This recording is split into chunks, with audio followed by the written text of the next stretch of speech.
Yeah, it turns out that they ask a lot of the same tough questions here in Indianapolis that we ask ourselves back in Charlotte, like how do you grow your transit system when light rail is so darned expensive? Or how do you bring better jobs to blue-collar neighborhoods that really need the work? Or how do you get developers to build more affordable housing? Well, they're finding out here in Indy that the answer to all three questions might be the same.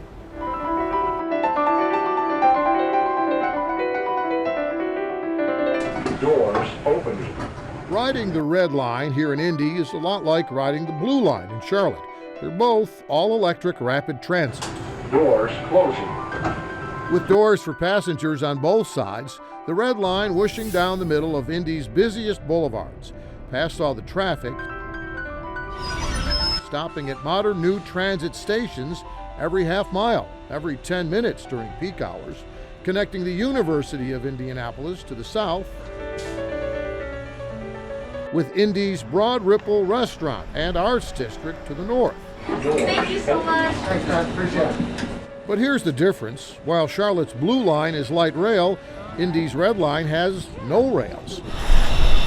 It's what Indianapolis calls Bus Rapid Transit, or BRT, the first BRT in the country to use all-electric powered buses. No overhead wires either.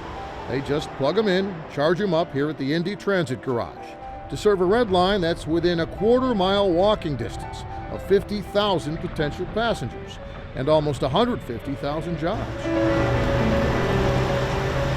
And I think many cities, they feel they've made it or they've accomplished something if they've got that light rail, that shiny car.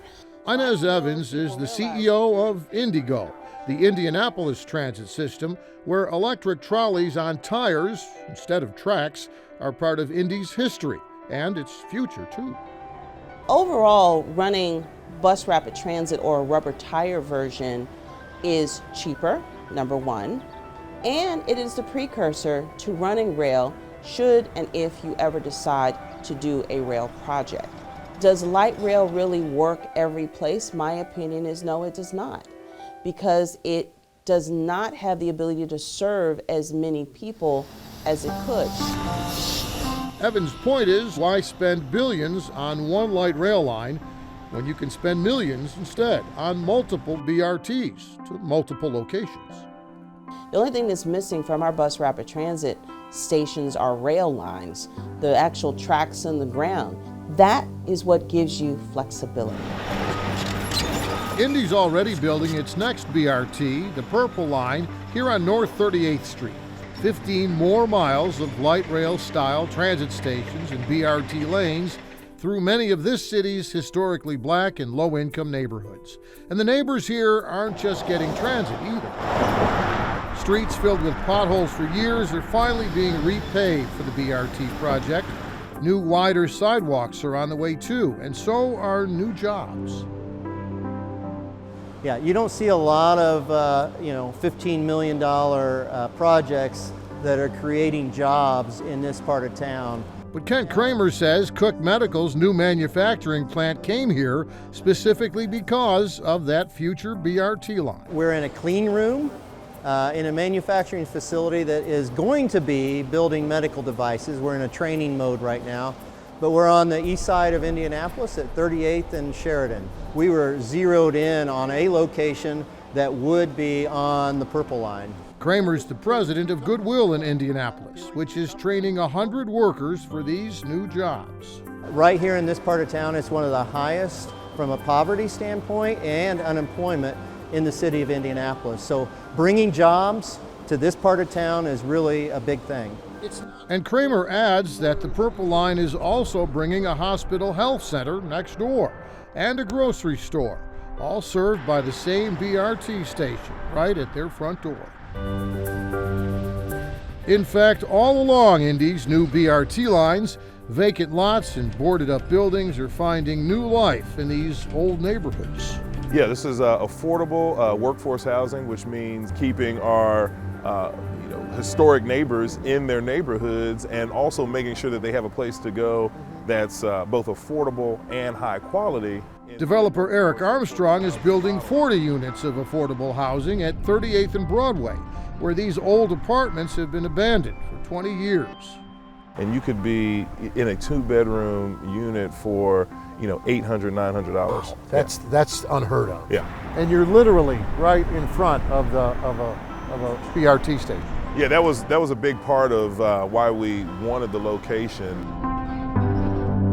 And a few blocks away, near another Indy BRT station, This is Parkside at Tarkington. It will be a 60-unit, 55 and older senior, affordable, mixed-income housing development. Michael McKillop shows us what used to be a vacant 1950s office building, right down the street from multi-million-dollar mansions, until his nonprofit Midtown Indy Community Group and the city made a deal with the property owner to keep it affordable.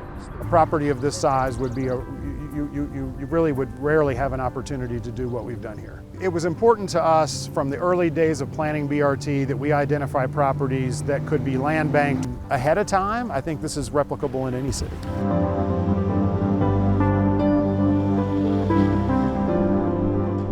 So how about Charlotte's transit plan? Could we build more of these cheaper BRTs instead of light rail, and then use them to lure more jobs and more affordable housing to low-income neighborhoods? I mean, the original plan, which was, endorsed by Mecklenburg County voters, did have a lot of BRT, but we heard strong recommendations and feedback from the public of a desire for light rail for the southeast and west corridors. But Indy has strong recommendations and feedback from the public too, in favor of BRTs over light rail. So maybe it depends on who you ask, and what you ask, and where you ask. From where I'm at, I'm 1 block north and 1 block east of now a new transit stop. The neighbors that have been fighting to get the value in their properties upgraded. With the progress of the bus rapid transit, we're seeing that, how we're really building a dream together. And if you're looking for a cost comparison, well, Charlotte's Blue Line extension, light rail from Uptown to UNC Charlotte, is about 9.5 miles long, has 11 stations, and costs $1.2 billion. Here in Indianapolis, the current bus rapid transit line is 13 miles long, has 28 stations, and costs just under $100 million, which means bus rapid transit in Indy is 12 times less expensive than light rail in Charlotte. We hope you enjoyed the story. If you don't want to miss any more great stories about the Charlotte region, please subscribe to our YouTube channel.